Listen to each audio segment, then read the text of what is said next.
Bismillahirrahmanirrahim. Assalamualaikum warahmatullahi wabarakatuh. Waalaikumsalam warahmatullahi wabarakatuh. Sebelumnya saya mohon maaf Bapak dan Ibu guru telah mengganggu waktunya hari Sabtu yang biasanya pulangnya cepat diserang dengan kegiatan saya. Mohon waktunya, saya mohon izin. Saya di sini akan mempresentasikan tentang aksi nyata saya di modul 1.4, yaitu mengenai budaya positif. Ini merupakan tugas saya di CGP selama hampir lebih 2 bulan lebih kira-kira saya mengikuti pendidikan guru penggerak. Alhamdulillah sudah merampungkan di modul 1. Modul 1.4 ini adalah modul yang pertama, namun bagian akhir 1.4-nya. Dan saya sekarang lagi berlangsung di modul yang kedua. Dan tugas saya hari ini adalah namanya diseminasi, Bapak ya. Diseminasi itu berbagi informasi, berbagi hal baik atau berbagi yang positif di dalam kegiatan saya mengikuti guru penggerak. Nah, jadi hari ini saya melakukan perekaman diseminasi berkaitan dengan budaya positif untuk memenuhi tugas saya sebagai guru CGP. Lalu nanti akan diunggah ya rekaman ini ke dalam tugas saya. Jadi sekali lagi saya mohon maafnya telah mengganggu waktu dan Bapak Ibu sekalian hari Sabtu yang mungkin banyak keperluan ataupun banyak kegiatan ataupun juga ada yang weekend, tapi digabung dengan ini yang kegiatan saya tersebut. Mungkin itu yang awalnya bisa saya sampaikan. Nanti sebelumnya saya minta awalan atau arahan dari Bapak Kepala Sekolah untuk bisa memberikan pemahamannya mengenai kegiatan pada Pak Ketua.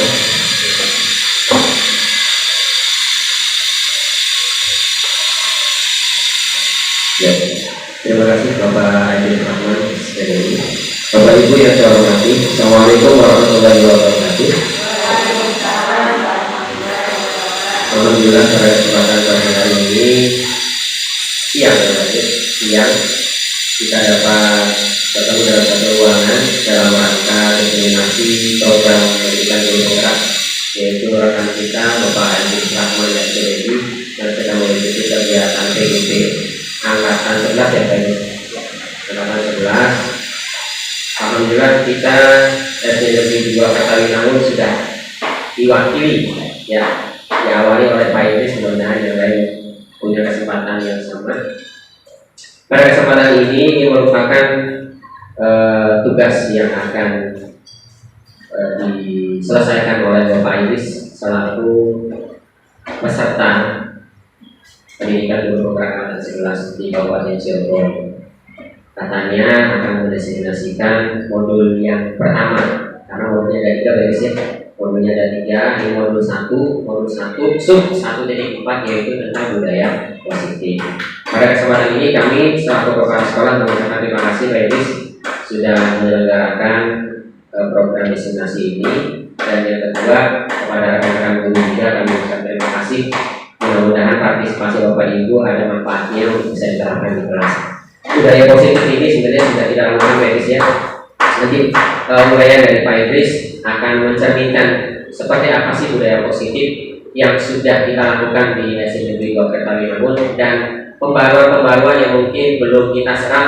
Nanti Pak Idris bisa mendiseminasikan di mana kurang lebihnya ya yang sudah kita lakukan tadi seperti keyakinan kelas, kesepakatan kelas itu bagian dari budaya positif itu sendiri. Tidak panjang lebar, silakan nanti Bapak Ibu hadirin sekalian ikuti dengan sebaik-baiknya, manfaatkan waktu yang ada. Seyogianya kegiatan ini paling tidak bermanfaat untuk kita dan khususnya membantu menyelesaikan tugas-tugas PGP Bapak Idris Rahman SPDI. Itu saya yang dapat saya sampaikan. Kurang lebihnya mohon maaf, terima kasih. Semoga sepenuhnya diserahkan kembali kepada Bapak Idris Rahman. Assalamualaikum warahmatullahi wabarakatuh. Terima kasih Pak Selamat yang telah memberikan perangkatannya pada kegiatan kali ini. Bapak dan Ibu sekalian, mohon izin waktunya dan mohon izin juga untuk seluruhnya Saya di sini akan mempresentasikan tentang aksi nyata modul 1.4, yaitu mengenai budaya positif. Tadi yang dijelaskan oleh Bapak Kepala Sekolah, banyak sekali budaya positif yang telah kita terapkan.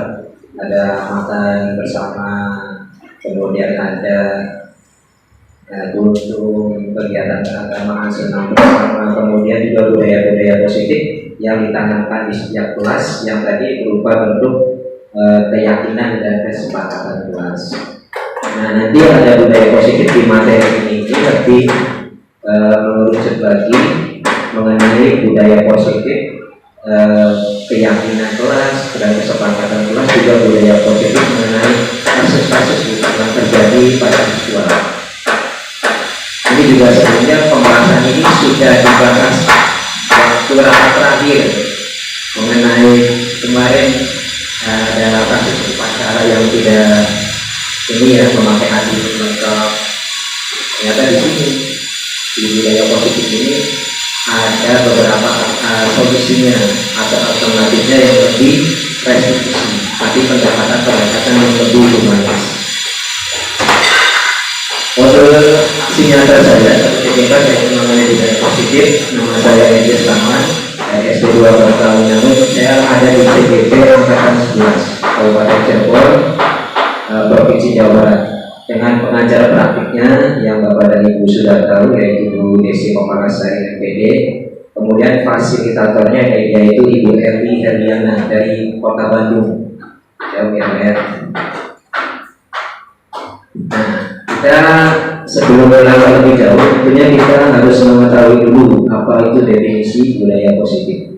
Budaya positif adalah merupakan perwujudan dari nilai-nilai atau keyakinan universal yang diterapkan di sekolah. Keyakinan universal banyak sekali, Bu ya. Keyakinan tentang agama kita itu keyakinan yang bersifat universal, tentang kebaikan-kebaikan yang berada di kehidupan, tentang petua, nasihat, wejangan, itu adalah nilai-nilai yang keyakinan universal yang biasa kita yakini. Ataupun mungkin keyakinan yang bisa kita pegang di daerah kita tertentu di Cirebon, misalkan ada keyakinan apa yang berbeda dengan keyakinan di daerah lain. Nah, ini budaya positif. Lanjut ya, Bapak Ibu. Eksplorasi konsep budaya positif itu terdiri dari beberapa subbagian yang nanti akan saya bahas, yaitu pertama adalah perubahan paradigma belajar, yang kedua adalah disiplin positif, yang ketiga adalah kebutuhan dasar manusia, yang keempat motivasi perilaku manusia, posisi kontrol, keyakinan kelas, dan yang terakhir adalah segitiga restitusi. Nah, pekerjaan rumah PR kita hari ini sebagai pendidik yaitu mewujudkan profil pelajar Pancasila, tentunya yang berkarakter itu. Dan ini sangat susah untuk mewujudkan ini. Oleh karenanya kita yuk sama-sama belajar dan memberikan masukan satu sama lainnya. Pengingat pembelajaran yang berpihak pada murid adalah menjadi pemimpin pembelajaran. Nah, kita sebagai guru tentunya pemimpin pembelajaran. Tapi yang lebih bagus lagi, alangkah lebih bagus lagi nanti jika kita sudah bisa menjadikan murid sebagai pemimpin pembelajaran. Artinya murid itu bisa mengajarkan ke temannya, itu lebih hebat lagi. Makanya nanti di sini ada pembelajaran yang berpihak pada murid. Semuanya kita harus ingatkan pengajaran kita itu semuanya berpihak pada murid. Tidak berpihak kepada guru ataupun berpihak kepada siapa-siapa. Artinya murid itu menjadi subjek yang paling utama dalam pembelajaran. Itu paradigma yang sekarang. Lalu selanjutnya, perubahan paradigma kita bahas yang pertama, yaitu dari stimulus respon menjadi teori kontrol. Pada stimulus respon, kebutuhan semua orang sama, semua orang melihat hal yang sama. Guru mencoba mengubah murid agar berpandangan sama dengan guru. Perilaku guru siswa dilihat sebagai sebuah kesalahan guru, bisa mengontrol murid dan model berpikir menang atau kalah. Untuk teori kontrol kebutuhan semua orang tidak sama. Semua orang yang memiliki gambaran berbeda, guru bisa memahami pandangan murid. Perilaku buruk murid memiliki tujuan. Guru tidak bisa mengontrol murid dan model berpikir menang-menang. Ya, kadang-kadang kita suka menghukum anak itu memang menang dan kalah ya. Seolah-olah kita itu melihat murid itu ya harus ikuti kemauan kita gitu. Harus begini, harus bersih, harus rapi dan sebagainya. Ternyata di balik situ ada faktor yang mungkin kebutuhan siswa itu belum terpenuhi. Misalkan contoh, kita sering memarahi siswa di dalam kelas itu anak suka ngantuk. Nah, di dalam budaya positif ini ternyata kita itu tidak langsung memarahi anak tersebut. Ternyata ketika anak siswa itu ngantuk berarti ada kebutuhan yang belum terpenuhi, Bapak Ibu. Bisa jadi kebutuhan yang ada di sekolah, bisa jadi kebutuhan yang ada di rumah. Kebutuhan dasar manusia tadi kita jelaskan nanti ada 5. Ada kebutuhan kesenangannya, kemudian kebebasan, kemudian kebutuhan ekonomi termasuknya. Ketika anak sering ngantuk, apakah ekonominya memadai di rumah? Apakah mereka itu bekerja misalkan malamnya? Nah, di situ menjadi kontrol bagi guru. Bagaimana guru itu bisa memahami murid itu dari berbagai sisi. Dan nanti ketika sudah melihat daripada kebutuhan apa yang kurang, nanti bisa dicarikan dengan restitusi itu. Jadi memang banyak sekali, termasuk saya nggak mungkiri, termasuk saya mungkin banyak sekali mungkin yang saya lakukan mungkin selama ini ada banyak yang kekeliruan, ya banyak yang mungkin sifatnya bisa jadi menang atau kalah. Guru apa murid harus mengikuti mau kita. Namun di sini nanti kita belajar untuk bisa memahami lagi, menyelami lagi apa saja masalah-masalah yang ada pada murid tersebut. Jadi kita tidak berpikirnya menang atau kalah. Karena guru memang kadang selalu menang, tapi kadang guru juga tidak mau tahu dengan masalah anak. Itu masalahnya. Jadi nanti kita akan belajar paradigma yang lama itu kita ubah dengan paradigma yang baru dengan model seperti ini. Nanti perilaku guru murid memiliki tujuan di sini. Guru tidak mengontrol murid dan model berpikir yang menang atau kalah.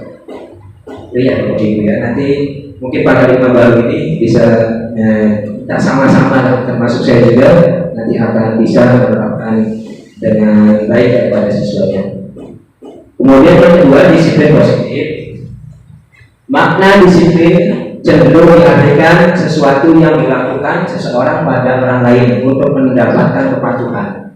Nah, di sini kita melakukan mengasih tahu ke anak supaya anak itu patuh. Nah, dengan tanda kutip kadang-kadang kita memaksakan anak untuk patuh gitu. Terkadang kita punya begitu, kamu harus ini, kamu harus ini. Murid harus patuh. Memang disiplin itu bagus, tapi disiplin juga tadi melihat daripada kebutuhan dasar tersebut juga bagaimana. Nah, kita melakukan hal restitusinya tersebut itu dengan membangun kesadaran Bapak Ibu, bukan menegakkan aturan sebenarnya. Bahkan sekarang itu aturan itu tidak berlaku, yang ada itu kesepakatan. Anak harus mematuhi aturan kelas dan sebagainya, aturan sekolah dan sebagainya. Sebenarnya aturan itu juga rentan ketika anak itu melakukan kesalahan, pasti melanggar hal yang sama, pasti melakukan hal yang sama. Tapi beda ketika kita melakukan pendekatan dan restitusi, membangkitkan kesadarannya. Nah, itu akan memunculkan perilaku yang baik pada anak. Dan kesepakatan yang itu diterapkan adalah hasil dari anak itu sendiri. Jadi anak itu sepakat itu berdasarkan pemikirannya sendiri. Kemudian jika dia melanggar itu berarti dia itu melanggar dengan pikirannya sendiri, bukan melanggar pikirannya kita.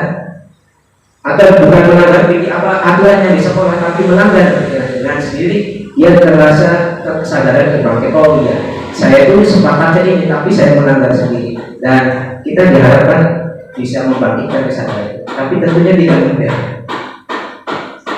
pasti, sangat susah. Merubah perilaku orang itu susah. Namanya beda hidup ya, bukan beda manja. Tapi inilah tujuan baik kita sebagai pendidik, terus melakukan kebaikan, terus melakukan perbaikan. Kemudian kecenderungan tersebut haruslah diubah.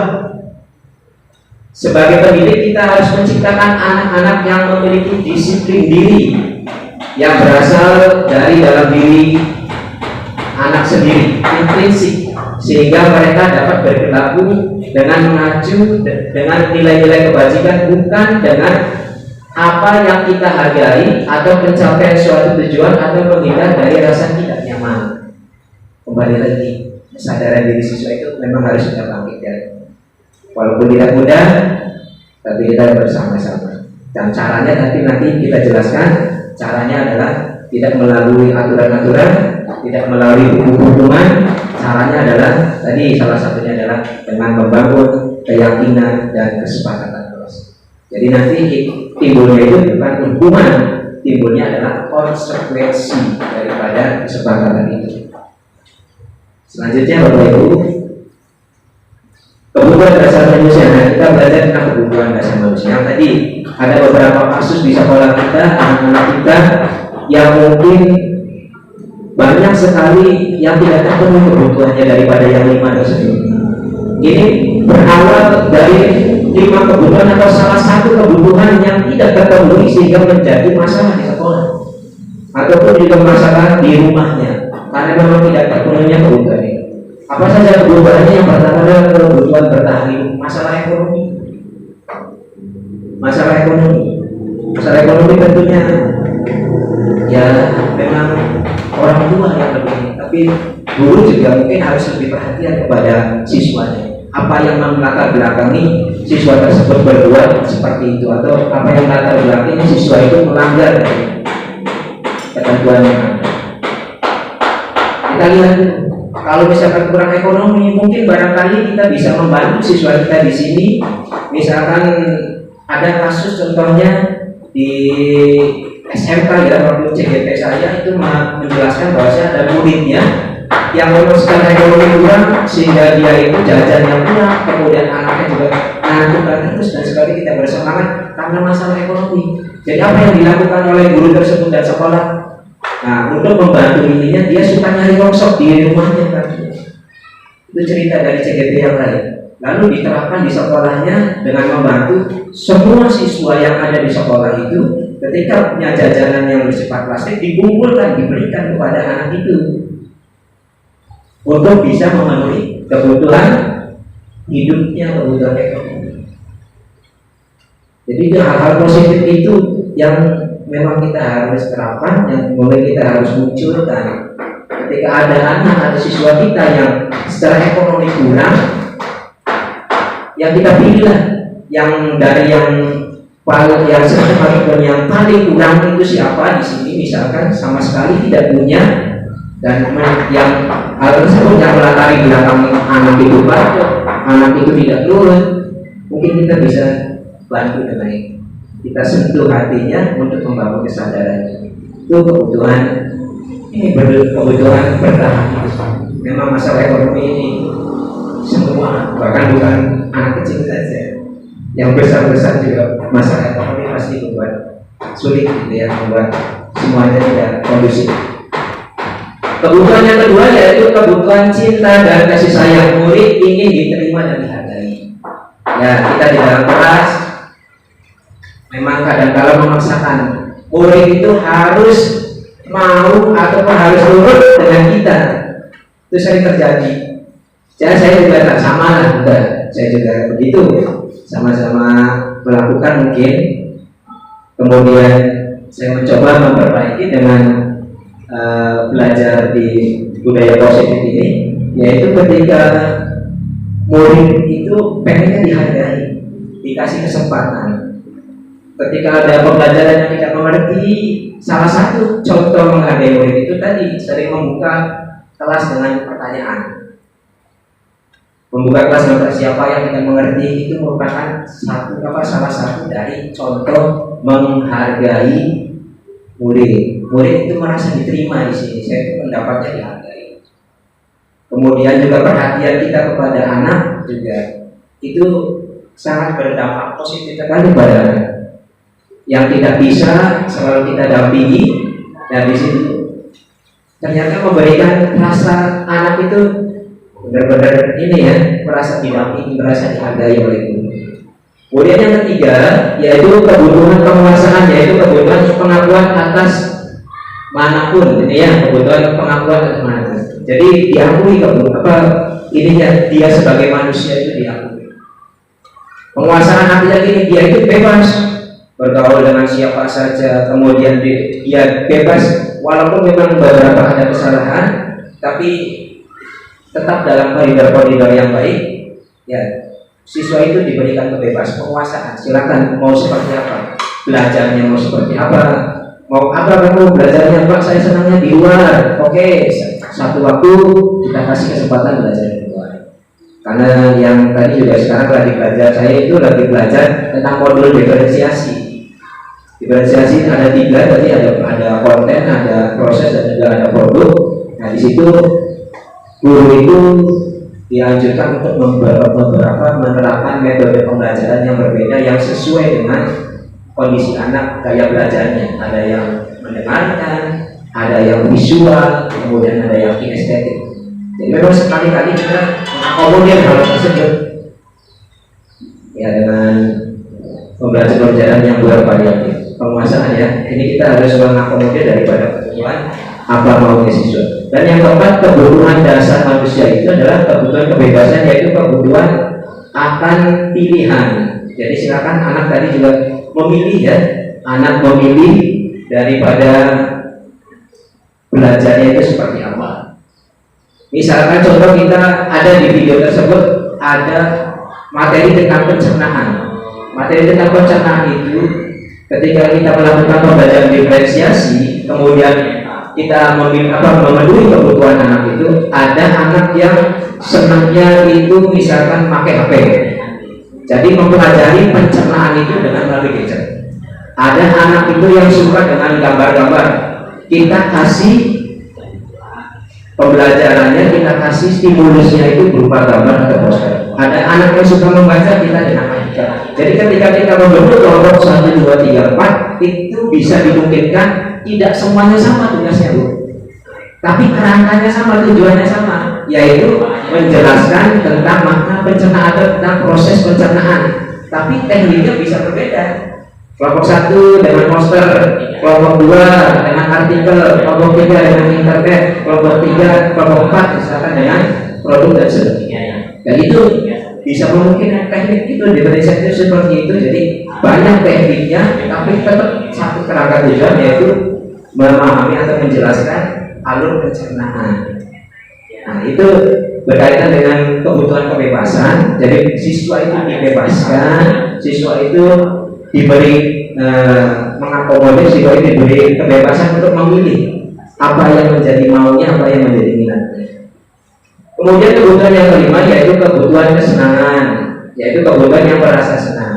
Tuh, nah alhamdulillah ya, di sekolah kita ternyata visinya adalah sekolah yang ceria, berarti senang. Nah, kebutuhan senang ini adalah kebutuhan yang mendasar juga. Artinya memang kesenangan ini awal dari segala sesuatu. Apabila senang, anak akan mudah. Kita itu sudah konsep yang sudah umum kita dengarkan. Nah, kita bagaimana kita bisa membuat anak itu senang dulu. Senang dalam, walaupun anak itu memang bodoh mungkin ya, mungkin ada yang bodoh yang kurang ataupun yang malas. Nah, itu mungkin rasa kesenangan di sekolahnya itu kurang.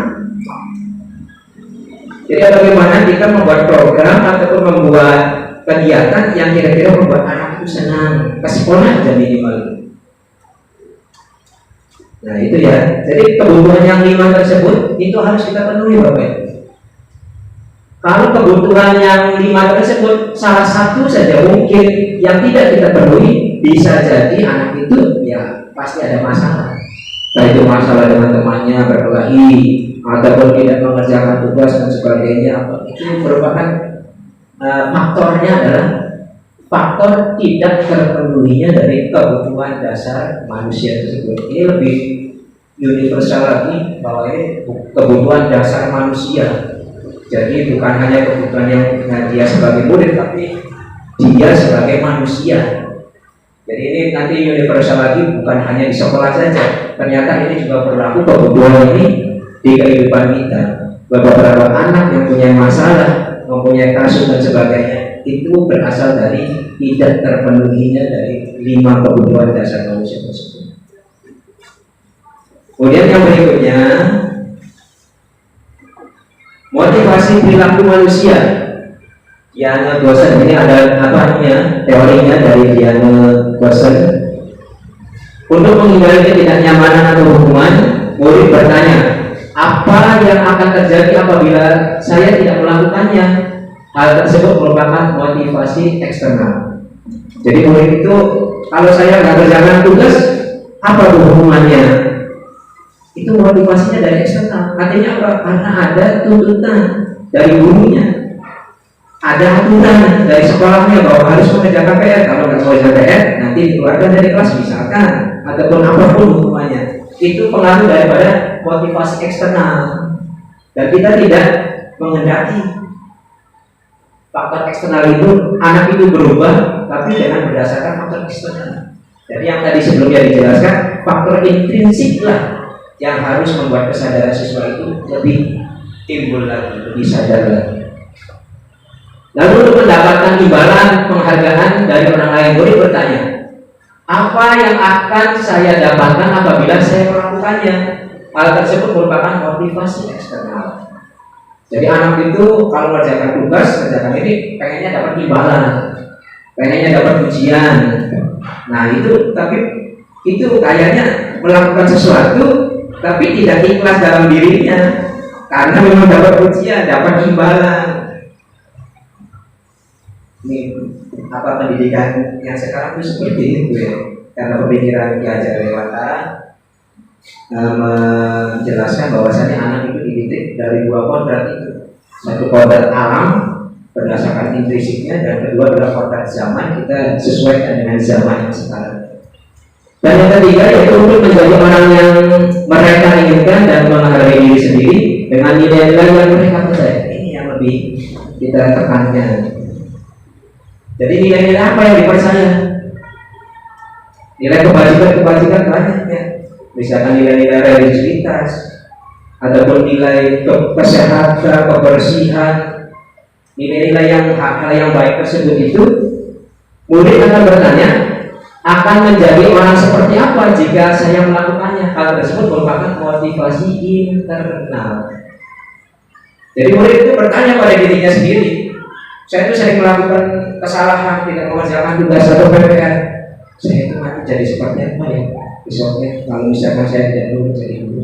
Banyak kejadian, banyak kasus orang yang dulu, orang yang ini ternyata diambil masa depannya bisa jadi tidak sukses. Anak itu menyelami dirinya sendiri. Anak itu sadar, bangkit dari motivasi intrinsik. Ini namanya motivasi intrinsik. Apakah kita tidak boleh, Bapak Ibu, melakukan motivasi eksternal dan eksternal? Boleh saja. Cuma kadang-kadang kita melakukan motivasi secara eksternal, kadang-kadang anak itu melakukan hal yang sama. Tadi melakukan aturannya ada jelas, bahwasanya aturannya tidak boleh misalkan membuang sampah di kelas ataupun di teras. Tapi kalau ketika motivasi eksternal itu hanya diterapkan, kita panjang spanduknya ataupun panjang di situ yang tanpa membangun motivasi internalnya, anak saya yakin pasti melakukan hal yang sama. Itu juga sudah biasa kita lihat. Sudah biasa kita lihat di sekolah kita pasti, ataupun di siswa-siswa kita, anak-anak itu melakukan hal yang sama, melakukan kesalahan yang sama, dan tidak pernah tertuntaskan. Jadi yang kita lakukan adalah motivasi internalnya. Sekali lagi, ngomong ini saya tidak mudah, tidak pembahasan juga bersama instruktur ataupun bersama Fasil, juga ini menjadikan hal yang tidak mudah. Namun itulah pendidikan yang diharapkan pada pendidikan masyarakat dengan kurikulum Merdeka itu. Lalu yang berikutnya, Ibu, yaitu motivasi. Motivasi itu adalah dorongan yang timbul pada diri secara sadar atau tidak sadar untuk melakukan suatu tindakan tujuan tertentu. Apa itu restitusi? Restitusi adalah proses menciptakan kondisi bagi murid untuk memperbaiki kesalahan mereka sehingga mereka bisa kembali lagi ke kelompok mereka dengan karakter yang lebih kuat. Kita menyelesaikan masalah pada anak bukan berarti malah menjatuhkan anak, melemahkan anak. Justru kita ada masalah anak, melalui pendekatan restitusi akan membuat anak itu lebih kuat lagi, bukan malah membuat anak lebih lemah dan tidak mau sekolah.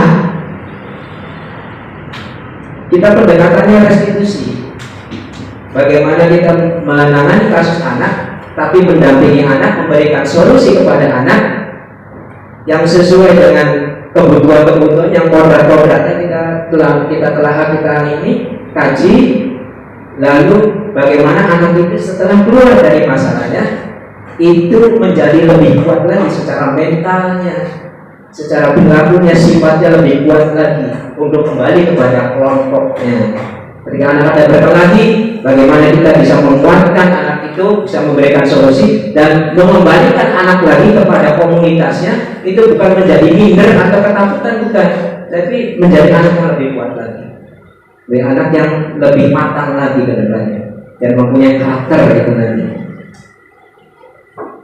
Kemudian selanjutnya ciri-ciri restitusi yaitu yang pertama adalah menguatkan dan fokus pada solusi.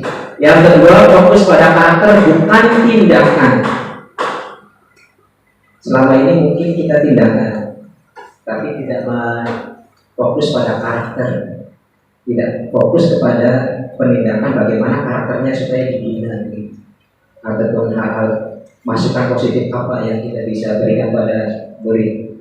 Bukan menebus kesalahan, tapi belajar dari kesalahan. Ini ciri-ciri restitusi. Mencari kebutuhan dasar yang mendasari tindakan. Tawaran bukan paksaan. Nah, tawaran, solusi itu bukan paksaan. Bukan kamu harus begini, kamu. Nah, jadi paksaan.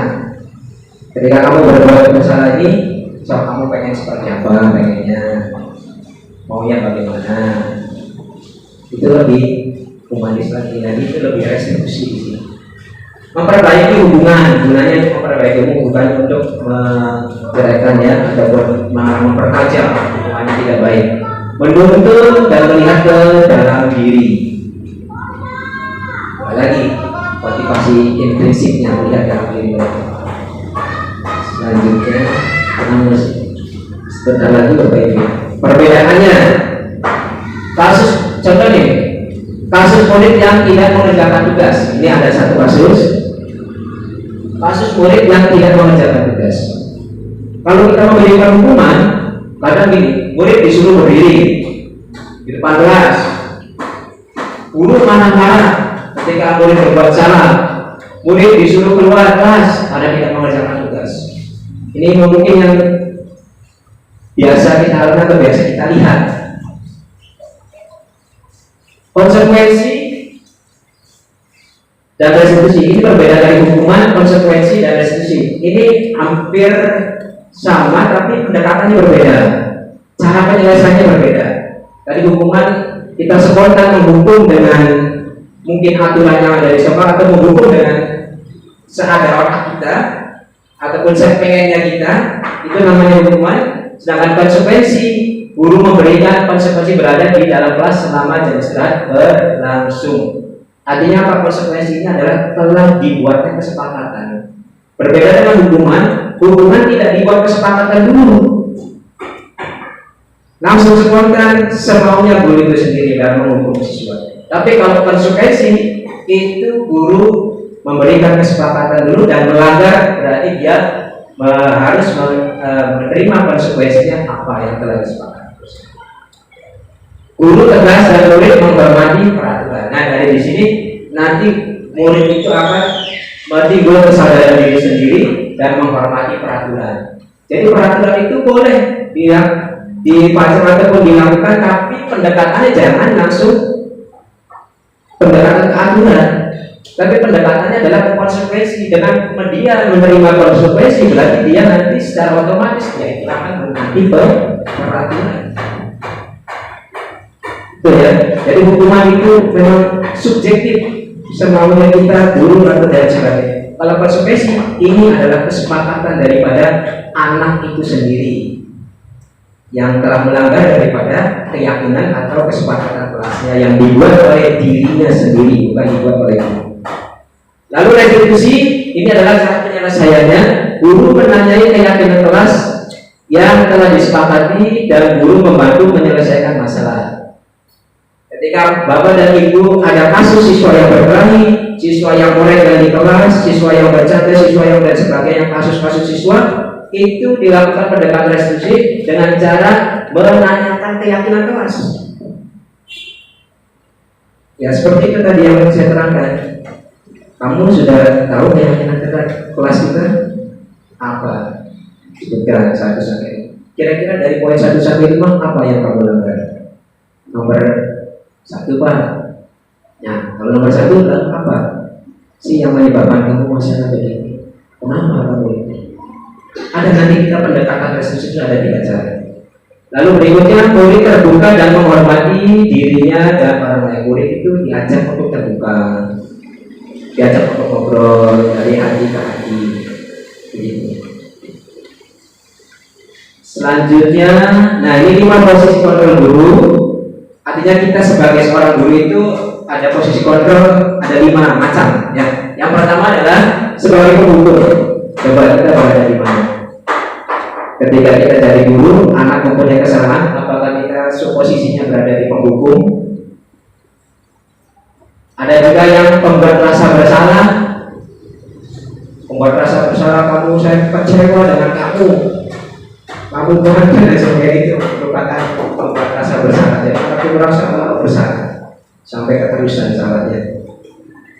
Pemantau, rokok terus mantau, iya ini memantau observasi, mungkin catatan hal yang kecil dan sebagainya.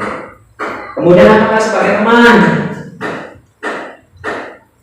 Apakah kita memposisikan diri kita sebagai guru itu apakah sebagai teman bagi mereka?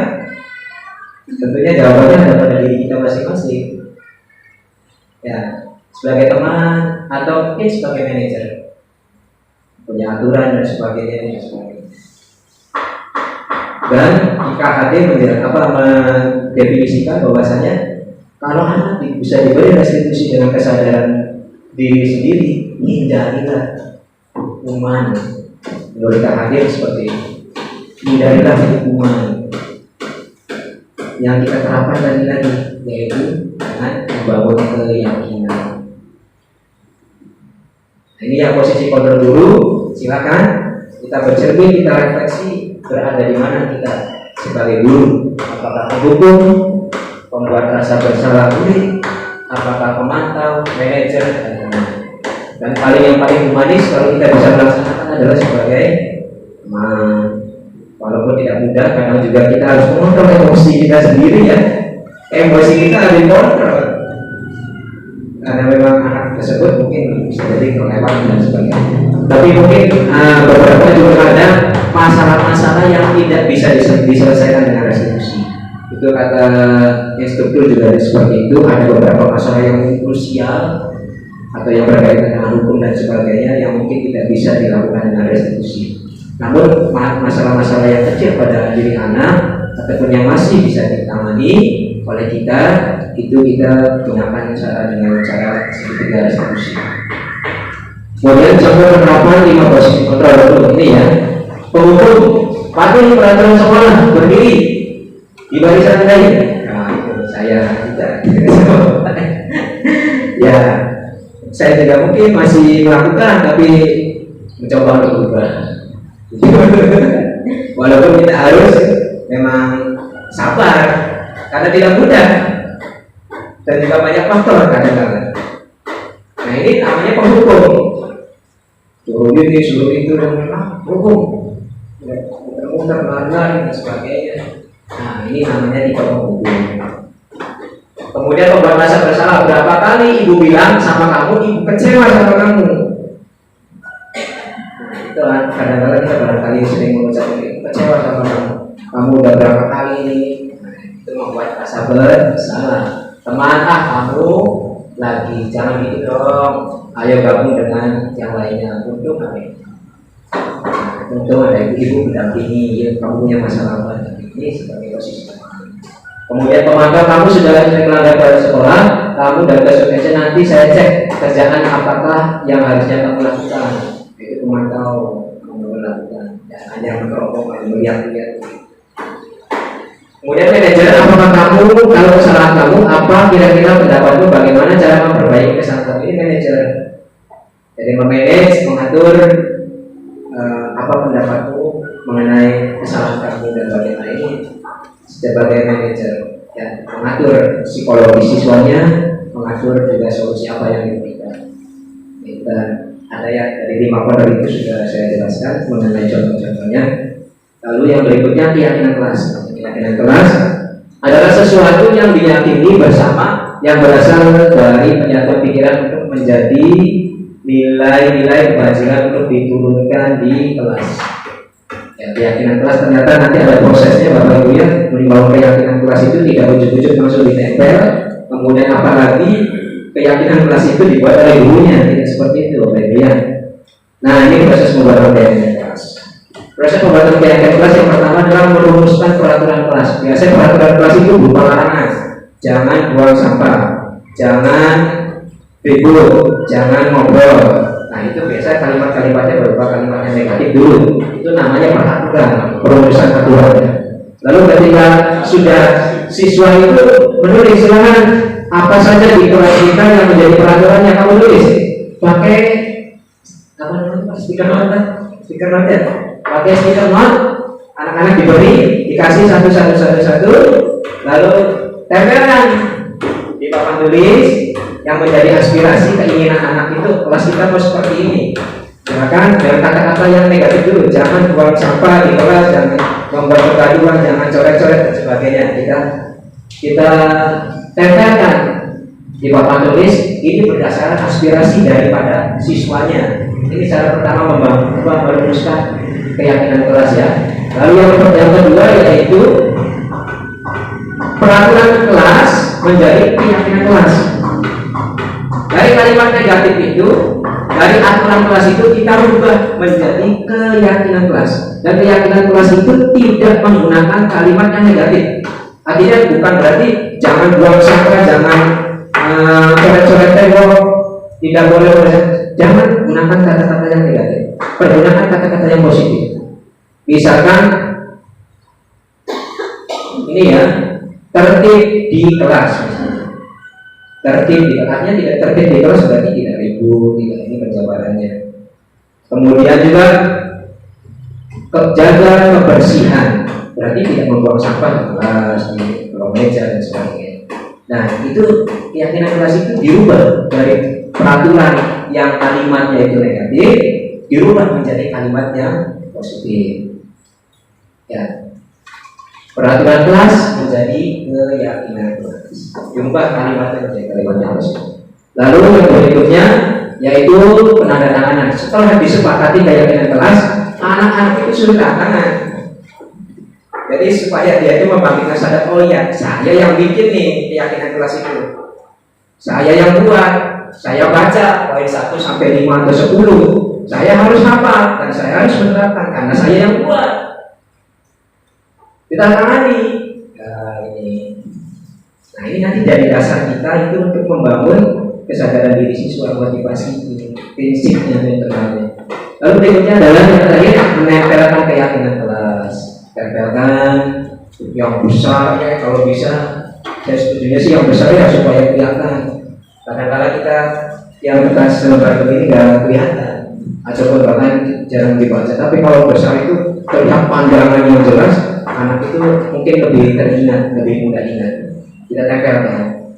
Jadi itu yang Bapak Ibu, keyakinan kelas dibuat bukan berdasarkan keyakinan guru, tapi keyakinan yang ada pada diri anak di kelas tersebut, aspirasi anak tersebut, dan ditantangani oleh anak tersebut, bukan oleh kita, bukan kemauan kita, adalah kemauan anak. Kesepakatan kelas juga kita buat itu berdasarkan keyakinan kelas, itu ditantangani anak berdasarkan anak, bukan kemauan kita. Dan suatu saat ada kejadian atau kasus, kita bisa melihat keyakinan kelasnya. Keyakinan apa yang kamu langgar? Apa yang akan kamu perbaiki kalau kamu melanggar? Nah itu nanti ada restitusi di sini.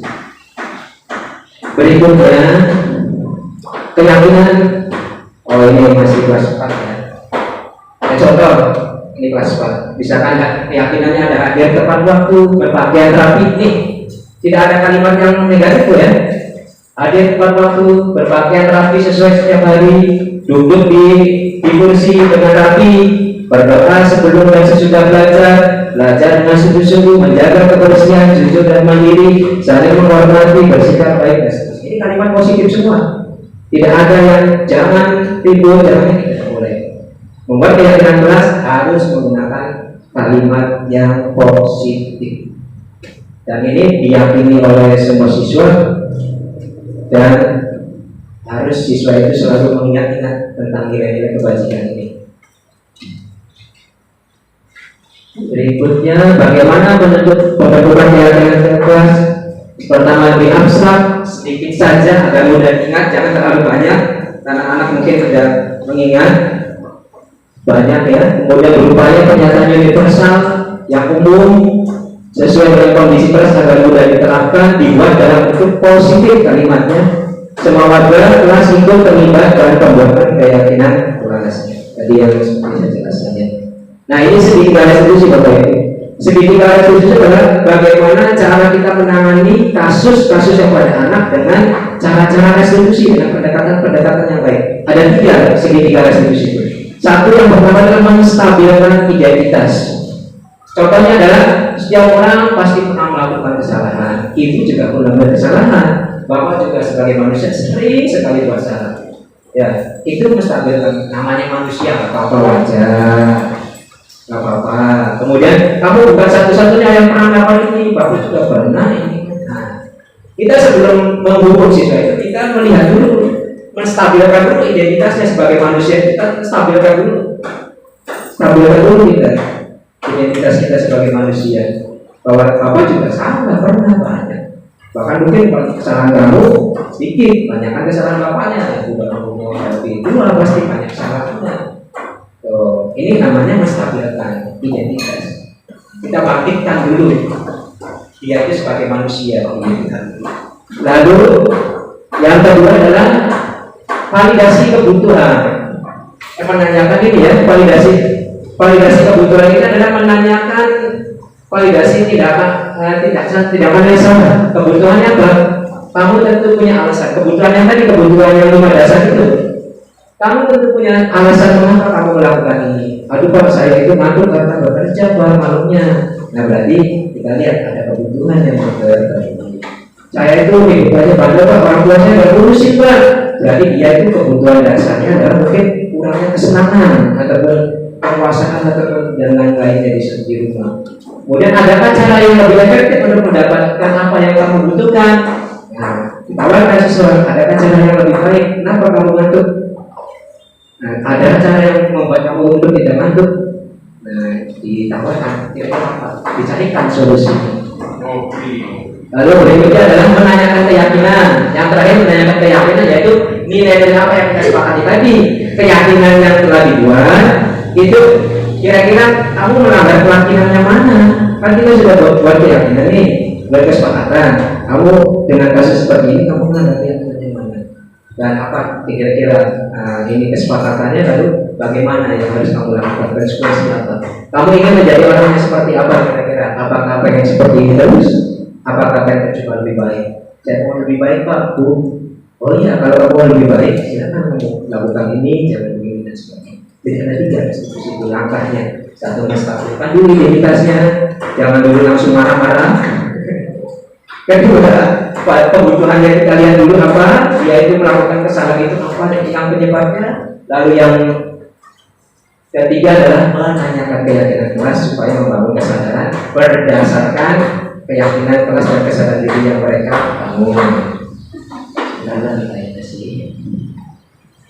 Menstabilkan identitas tadi ya, ini contohnya menstabilkan identitas yaitu membuat kesalahan sesuatu yang wajar. Ini contoh matanya Bu. Manusia tidak ada yang sempurna, kita bisa memperbaiki masalah ini. Yuk kita sama-sama bisa perbaiki masalah ini. Saya tidak menanyakan kesalahan, tapi fokus memperbaiki kesalahan. Apakah saat ini kamu tengah menjadi orang yang baik untuk dirimu sendiri? Menstabilkan keyakinan. Kita stabilkan dulu sebagai manusia, lihat sisinya itu sebagai manusia. Lalu validasi tidak akan salah ini ya. katanya kamu bisa saja bertindak lebih gegabah daripada ini. Kamu kalau misalkan seperti bisa jadi kamu lebih ini lagi membangkitkan kesadaran balik tindakan yang salah validasi. Kamu bukan melakukannya tapi tanpa suatu alasan. Kita tahu alasannya kita bagi dulu apa yang menyebabkan anak itu bermasalah. Kamu melakukannya karena mempertahankan sesuatu yang penting bagimu. Mungkin kamu bisa mempelajari suatu perilaku yang lebih efektif dan bersedia kamu mempelajarinya. Itu kalimat-kalimat yang bisa kita gunakan ketika kita mempergunakan segitiga restitusi pada yang validasi tindakan kesalahan. Kemudian yang ketiga yang menanyakan keyakinan, yaitu sebagai keluarga atau kelas, apa yang kita yakini? Tanyakan keyakinan kelas. Nilai-nilai apa yang kita telah sepakati? Tanyakan. Seperti apa gambarannya? Kamu ingin menjadi seperti apa? Jadi anak itu melanggar, bukan melanggar menghukum dengan semau kita, tapi anak itu melanggar dengan apa yang dia sepakati sendiri. Jadi dia nanti merasa malu sendiri. Hal-hal yang perlu diperhatikan dalam segitiga restitusi adalah perilaku yang salah perlu dikaitkan dengan nilai-nilai keyakinan. Yang kedua, kesediaan orang melakukan kesalahan untuk memperbaiki masalah. Tiga, pemecahan masalah sebisa mungkin relevan, memiliki hubungan dengan masalah yang ada. Lalu perlu adanya suatu usaha perbaikan. Yang kelima, perlu dedikasi waktu pihak sekolah kesalahan. Ya, segitiga restitusi, hal-hal yang perlu kita lakukan. Nah, contoh restitusi ini udah terakhir Bapak Ibu ya. Ini contoh segitiga restitusi ya, saya akan tekan videonya.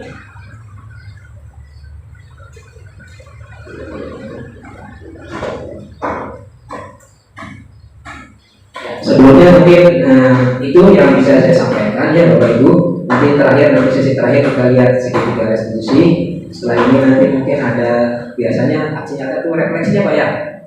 Ya, umpan balik ataupun tanggapan dari teman-teman sekarang apalah yang bisa diperoleh dari sesi ini.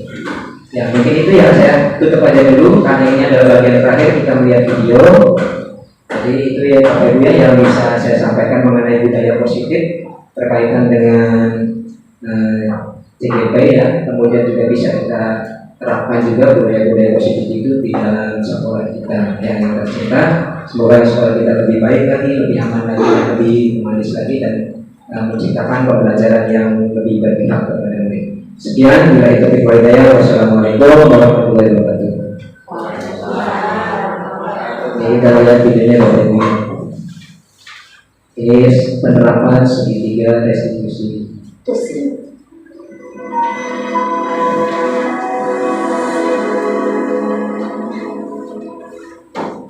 Restitusi dikembangkan oleh pakar pendidikan Diane Gosson, berlandaskan pada teori kontrol Dr. William Gleason. Segitiga restitusi adalah suatu proses dialog yang dijalankan oleh guru atau orang tua agar dapat menghasilkan murid yang mandiri dan bertanggung jawab. Pada saat guru di posisi manajer, aspek yang dikembangkan pada murid adalah motivasi intrinsik, sehingga penanaman nilai-nilai kebajikan dapat tumbuh dan berkembang menjadi suatu kebiasaan positif yang akhirnya menentukan murid. Proses dialog ini terdiri dari 3 langkah yang digambarkan pada ketiga sisi pada segitiga restitusi. Sisi pertama adalah menstabilkan identitas. Sisi yang kedua adalah validasi tindakan yang salah. Dan sisi yang ketiga adalah menanyakan keyakinan. Ibu dan Bapak Guru, berikut ini akan menunjukkan bagaimana seorang guru berada dalam posisi manajer menggunakan penerapan segitiga restitusi.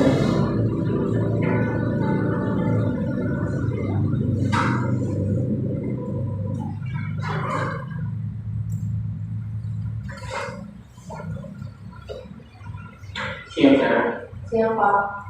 Sudah lama kenapa hari dari sini? Kesel Pak, kesel banget. Masa aku dikatain uang fitnah Pak? Ya aku marah Pak. Aku dari katain TK di depan kelas. Kesel banget. Oh gitu. Ya pasti kamu marah dan kesal. Bapak juga akan marah apabila ada yang menurut Bapak seperti itu. Kemudian Kamu mau melakukan apa? Ya saya langsung ngatain mereka lah Pak. Slow banget. Saya bentak-bentak dia depan teman-teman lain. Oh begitu. Tapi kamu melakukan seperti itu karena satu alasan tertentu. Iya, saya bilang aja Pak. Ya saya bela diri lah. Masa saya dituduh pengkhianat? Ya wajar lah. Mempertahankan harga diri itu sesuatu yang penting. Saya dulu aja. Untuk tidak balas.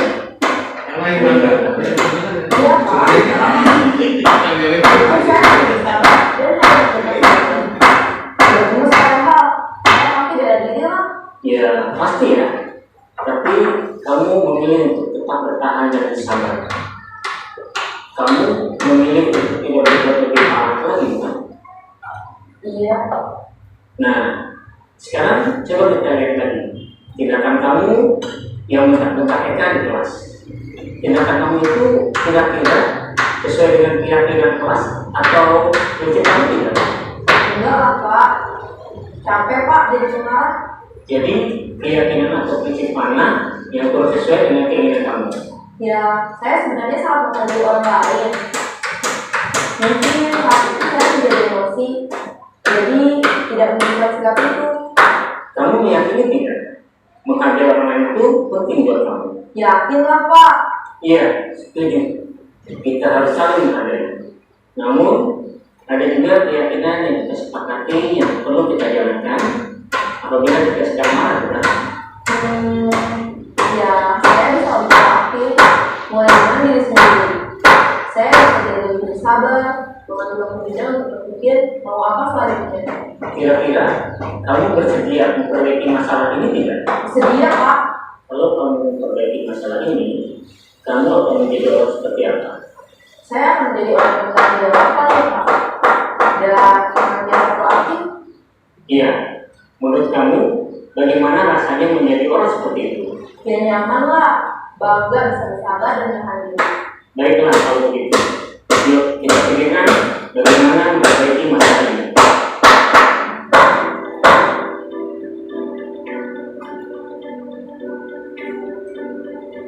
Ibu dan Bapak guru hebat. Baru saja kita menyaksikan contoh bagaimana seorang guru berada dalam posisi manajer menggunakan penerapan segitiga restitusi. Mari kita bahas satu persatu. Pada sisi pertama, menstabilkan identitas berdasarkan pada prinsip bahwa membuat kesalahan adalah bagian dari proses pembelajaran. Sisi pertama dari segitiga ini berperan menggeser identitas murid dari identitas gagal ke identitas sukses. Murid yang sedang bertindak laku yang tidak pantas atau menarik diri saat itu sedang mengalami identitas gagal. Bila akan mengikuti, maka posisinya tidak akan berubah. Kita bisa mengajukan pernyataan-pernyataan ini. 1. Membuat kesalahan sesuatu yang wajar.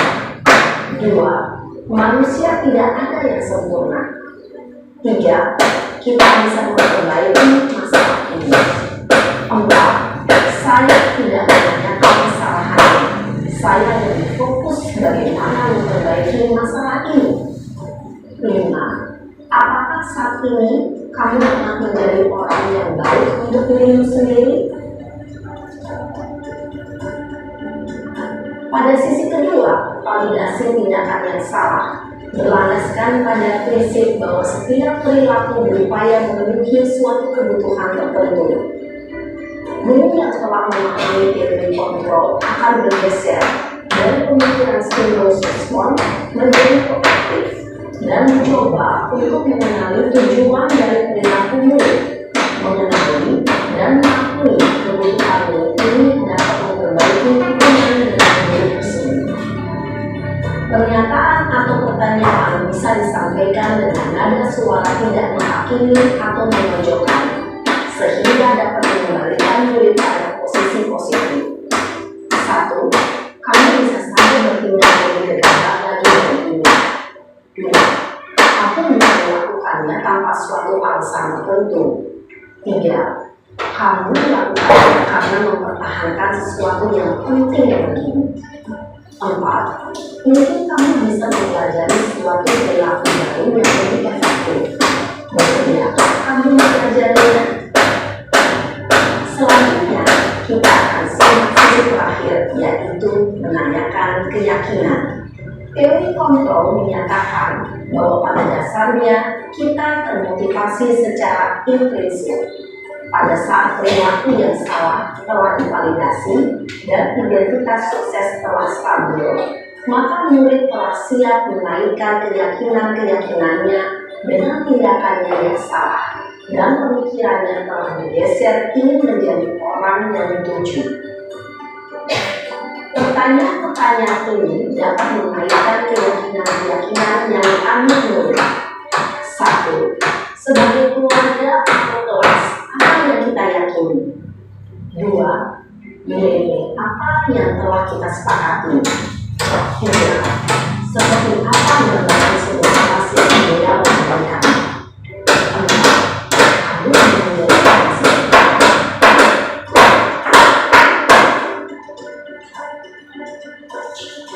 Dalam menerapkan ketiga institusi, perlu memperhatikan beberapa hal, yaitu 1. Perilaku yang salah perlu dikaitkan dengan nilai-nilai atau keyakinan-keyakinan yang telah disepakati atau dituju. 2. Kesediaan orang yang melakukan kesalahan untuk memperbaiki masalah. 3. Pemecahan masalah sebisa mungkin relevan atau memiliki hubungan dengan masalah yang ada. 4. Usaha. Perlu adanya suatu usaha perbaikan dari pihak yang membuat kesalahan. 5. Waktu. Perlu didedikasikan waktu dan pihak yang membuat kesalahan. Tanyakan kapan akan mulai melakukan usaha untuk memperbaiki masalah. Dengan memahami struktur penerapan segitiga institusi, diharapkan guru dapat menerapkan posisinya sebagai manajer dengan mengajukan pertanyaan-pertanyaan bermakna yang dapat membuat murid menjadi lebih percaya diri, bertanggung jawab, dan mandiri. Nah, ibu bapak guru perlu tidaknya mengikuti ketiga tahapan dalam segitiga restitusi bergantung pada ringan beratnya suatu permasalahan. Misalnya, bila permasalahan tersebut ringan, maka tidak perlu dijalankan secara berurutan. Bahkan bisa semudah menanyakan apa keyakinan yang kita sepakati.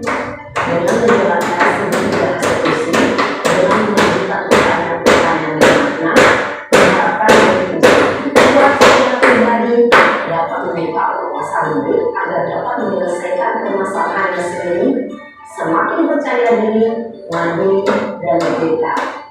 Salam dan bahagia, ibu bapak guru hebat. Pak Idris, yang pertama terima kasih Pak Idris ya, sudah mengingatkan kembali kepada diri saya pribadi terkait dengan teori pendidikan berprogram di submodul 1.4 budaya positif. Sedikit demi sedikit pada prinsipnya saya berusaha untuk menerapkan budaya positif di SD Negeri 2 Kertawinangun. Cuma tadi ada penguatan mengingat kembali ada beberapa tanggung yang harus kita kuatkan di sini, diantaranya yang kritis, yaitu kebutuhan manusia. Karena kita fokusnya ke siswa, bukan kebutuhan siswa itu sendiri. Jadi siswa itu proses belajarnya di sekolah itu melalui kebutuhan. Kebutuhan itu bisa terjadi dipenuhinya ketika di sekolah atau mungkin sebelum sampai ke kelas, yaitu di rumah. Nah, ketika kebutuhan seorang anak atau seorang peserta didik belum terpenuhi, kita memberikan masukan materi sebanyak atau mungkin sedikit apapun nggak bakal masuk. Itu karena dia masih memikirkan kebutuhan pokoknya seperti yang lihat tadi.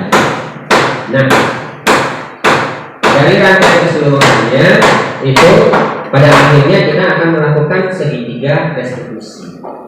Segitiga restitusi itu ada tiga sisi. Ini menjadi perbincangan di kami juga saat itu. Sebenarnya segitiga restitusi itu merupakan sebuah model sintak, urutan, atau boleh acak. Karena pada gambar juga disajikan secara infografis segitiga saja, ada 3 sisi. Apakah kita memulainya dari apa namanya itu menempatkan diri yang paling bawah tuh, yang stabilkan, atau bisa langsung dari keyakinan atau acak gitu. Nah itu ya. Tapi secara umum memang kami peroleh juga stabilkan dulu, karena kebanyakan seperti yang di ilustrasi video tadi, anak itu ketika datang kepada kita emosinya meluap-luap, maka kita stabilkan. Siapa yang distabilkan? Bukan hanya siswa, kita juga harus menstabilkan kontrol emosinya. Kalau video yang tadi itu sebagai manajer, jadi dia tenang aja.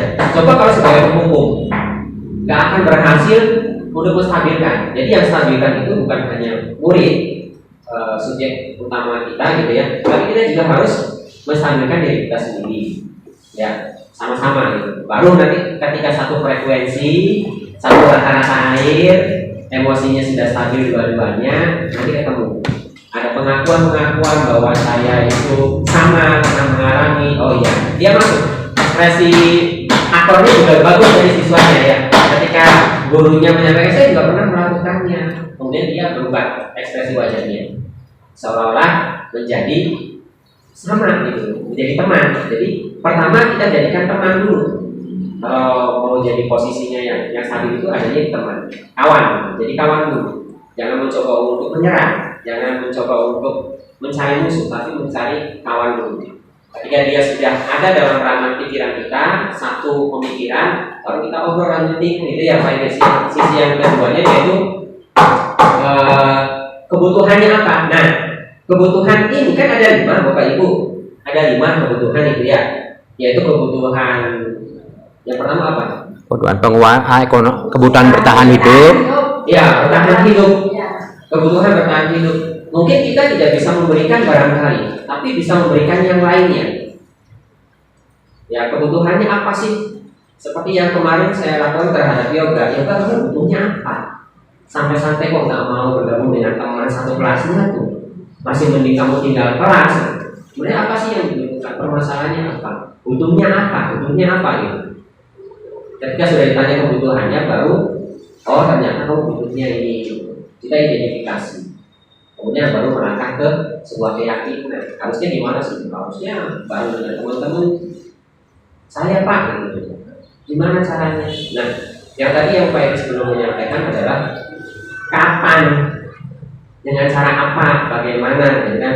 Oh kamu pengen gabung lagi yang dituliskan pada prinsipnya. Ya sudah, gimana caranya? Tanyakan. Jadi bukan memberi solusi, tapi memberikan banyak pilihan. Karena pilihan itu adalah kebutuhan seorang manusia. Coba bayangkan Bapak Ibu tidak ada pilihan. Bapak Ibu kira-kira kita kegiatannya hari apa ya? Kemudian satu lagi, Bapak Ibu gimana kalau misalnya kegiatannya hari Senin atau hari Selasa? Atau mungkin hari yang lainnya? Enaknya yang mana? Bapak Ibu kegiatannya hari Sabtu aja ya? Belum tentu mau kan? Karena ada kesibukan dan lain sebagainya. Itu berikan sebanyak-banyaknya pilihan. Tanyakan dulu maunya apa, harusnya bagaimana. Nah setelah itu baru kita memberikan alternatif dari yang diucapkan. Nah biasanya kata-kata yang sering diulang itulah ciri-cirinya yang kita ambil poinnya. Gitu ya. Caranya bagaimana, kapan waktunya, di mana, apakah di ruang kelas sekolah, di ruang guru, atau di kelas langsung penyelesaiannya. Siapa yang harus hadir, itu tanyakan. Ya.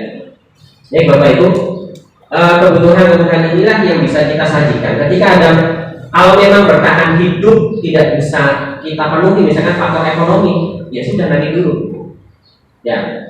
Nanti dulu kita nggak bisa, tapi ada beberapa kebutuhan yang bisa kita berikan. Pertama, kebutuhan cinta kasih sayang, dengan menstabilkan mereka merasa diakui. Kemudian penguasaan, dia berkuasa untuk memilih, memberikan pilihan kebebasan. Kemudian pengakuan, ya, oh ya kamu sudah melakukan bagus. Tadi kan ada sebuah pengakuan, ya kamu sudah tepat. Yang kamu ngomong gampangnya kan, untung tidak lebih dari itu gitu.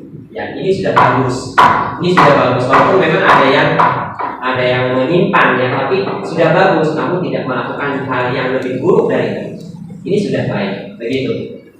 Nah itu, ini ada kebutuhan kesenangan. Dari awal itu kesenangan ini harus kita berikan. berikan seluas-luasnya kesempatan kepada anak dengan cara apa, bagaimana, kapan waktunya dan lain sebagainya. Jadi kita tidak memberikan solusi, tidak, tapi berangkat dari anak itu maunya apa, begitu ya Pak Idris. Seperti itu. Ini yang menjadi pedoman yang tadi diperkuat lagi. Contoh yang sudah kami lakukan di sini, Bapak Ibu silakan membuat keyakinan kelas. Kemudian pada prakteknya bahwa mencari keyakinan kelas, browsing, kemudian langsung tempel ya Pak Idris ya. Nah itu, kenapa begitu? Ya karena belum tahu kan. Nah, tapi kalau misalkan saya langsung, Bapak Ibu, yuk kita bikin keyakinan kelas dulu. Tahu-tahu kok bikin keyakinan kelas? Apa sih gitu? Perlu penjabaran-penjabaran, ada dasar-dasar. Nah, alhamdulillah saya berikan apresiasi kepada Pak Idris. Saya menguntungkan juga di sini Pak Idris masuk di dalam pendidikan guru penggerak, mengeluarkan melalui program desiminasinya, mengeluarkan sebagian materinya sehingga memberikan penguatan pemahaman. Bukan berarti saya nggak mau memberikan informasi, karena beberapa kondisi nggak mau langsung lari di garis finish gitu, enggak ya. Dalam 1 tahun ini tentunya Bapak Ibu, kalau Pak Haji bilang sih sayanya ketarik-tarik gitu ya. Nah, mudah-mudahan tidak, sedikit demi sedikit seperti itu. Silakan nanti Bapak Ibu, apa yang tadi disampaikan oleh Pak Idris, yuk kita coba cermati lagi, kita posisinya ada di mana, sering mengukurkan ya. Termasuk yang kemarin ya Pak Idris ya, yang masalah itu anak-anak yang atributnya nggak lengkap pada upacara Pak Idris, gimana nih enaknya caranya? Ya di depanin aja depan gitu.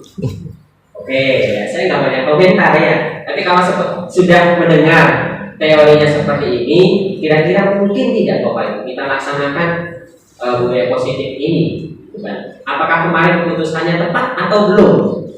Dengan cara memisahkan anak barisannya, gitu. Ya. Atau bahkan main tangan gitu misalkannya. Nah itu, ini ada beberapa proses yang memang harus kita coba. Ya, setiap orang mungkin langsung sempurna. Itu Pak Idris yang dapat saya sampaikan di awal. Silakan Bapak Ibu, bagaimana sih perasaannya? Seperti tadi umpan balik kemudian refleksi ya. Refleksi saya, terima kasih Pak Idris sudah mengingatkan. Umpan baliknya tadi ada beberapa hal yang perlu dikuatkan lagi. Itu saja, terima kasih. Dikembalikan kepada Pak Idris. Terima kasih kepada Pak Idris yang dapat memberikan kesempatan kepada saya untuk melaksanakan refleksi dari hasil pembelajaran dari Pak Idris dan umpan balik dengan temanya itu budaya positif. Mungkin pengalaman dari saya sendiri ya Pak Idris ya, emang betul sih termasuk sebagai penghukum. Ya, awalnya itu mungkin dengan kejelasan dari Pak Idris yang tadi itu, jadi akhirnya saya mungkin jadi lebih tahu ya, kita sebagai guru itu tidak diperkenankan sebagai penghukum. Ya, pengalaman saya itu pernah saya lakukan di kelas itu, terutama yang tidak mengerjakan PR. Nah, tidak mengerjakan PR itu saya menyuruh siswanya itu adalah mengerjakannya di luar kelas. Mungkin itu seperti kejadiannya seperti saya sebagai penghukum ya guys. Nah, mungkin dengan pengetahuan yang baru disampaikan, nanti akan lebih saya lebih mencoba lebih baik lagi dan tidak akan seperti itu gitu. Mungkin nanti hanya yang kedua mungkin selain hukum tadi itu mungkin hanya menyampaikan bisa sebagai teman gitu. Mungkinnya kalau pada siswa itu bisa sebagai teman, mungkin itu lebih baik dengan cara pendekatan kepada siswa dengan memberitahukan tidak baik kalau tidak mengerjakan PR, apalagi mengerjakan PR di kelas di sekolah. Kalau yang namanya PR kan pekerjaannya di rumah seperti itu. Dan menurut saya pembelajaran budaya positif yang Pak Idris sudah sampaikan itu lebih bagus ya Pak Idris, dan kita di sini di semua peserta SD 2 Pertengahan itu mungkin akan lebih menerapkan kembali yang maksudnya yang buruk, yang tidak sesuai dengan budaya positif yang ada di sekolah. kita akan mengatakannya lebih baik lagi dan mungkin ditingkatkan lagi nilai positifnya, tidak sebagai penghukum, bisa sebagai teman, bisa sebagai apa namanya itu, manajer, sebagai pemantau mana siswa yang tidak sesuai, apa siswa yang sikapnya belum baik, itu seperti itu. Mungkin hanya ini saja yang bisa saya sampaikan, Pak Idris. Apabila ada kata-kata yang kurang berkenan, ya saya mohon maaf. Mungkin hanya ini saja pengetahuan dari saya dan apa ya, hasil refleksi dari yang tadi disampaikan. Wassalamualaikum warahmatullahi wabarakatuh. Cucu barangkali dari kelas tinggi, kelas 6. Ayo Bu Segi, yuk. Bagus, barangkali bagus. Kayaknya satu lagi lah, ayo sama biar sudah itu. Ayo, keluarin enggak? Sedikit aja. Udah juga sedikit aja. Aja dalam banyak-banyak ya, cucu.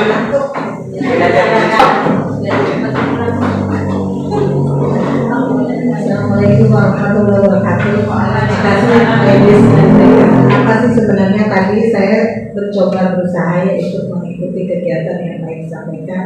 Materi yang ditampilkan juga cukup bagus. Saya sebagai guru kan sama ya, selalu ingin belajar lebih baik. Mungkin karena udaranya panas, kena kipas, saya tadi sebenarnya udah ini banget, jadi kurang begitu ini. Tapi pada intinya tadi yang sudah disampaikan sama Pak Idris, kemudian direfleksikan tadi sama Pak Slamet dan Ibu Ainya tadi cukup bagus, bahwa memang sebetulnya kita sebagai guru harus bijak membudayakan baik itu dengan cara yang baik, apalagi kepada siswa yang memiliki karakter yang berbeda-beda. Kemudian bagaimana sikap kita menghargai mereka agar bisa belajar dengan maksimal.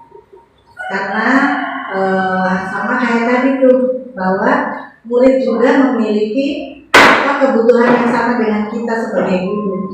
Jadi cuma dalam kegiatannya sehari-hari, mungkin dalam pembelajaran kita sebagai guru yang memanage supaya kegiatan belajar berlangsung dengan baik.